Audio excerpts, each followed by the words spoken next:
I said a pretty scary thought, and if you're over 50, I guarantee you're going to have it too.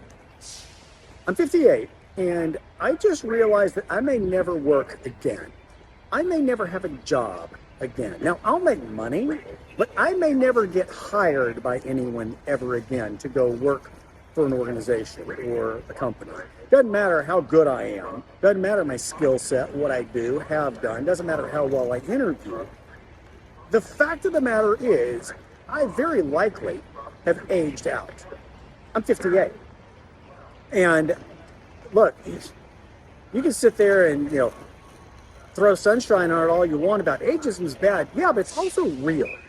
And when I thought about that, I thought, okay, if I went for a job, and I did last year, I tried last year. I've been an entrepreneur forever, but I tried to actually get a job, working for a company last year.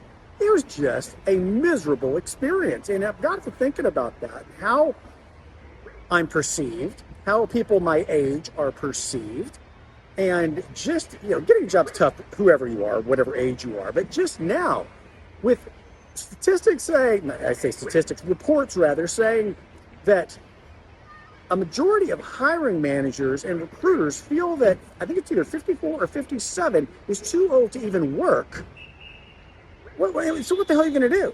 I mean, is it like Logan's Run if you're of a certain age? Remember that? Great, put me out to pasture, you die at 30? Well, I'm long past that.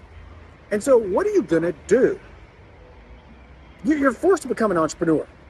And again, I've said this before, your income is going to come from multiple streams. It's not going to be linear like we were raised to believe, of having a job and here it is. Anyway, sobering, scary thought right now of that you may never work for a company again if you are in between jobs. What do y'all think about that? And more importantly, what are we going to do about it? Doing your own gig. That seems to be the answer.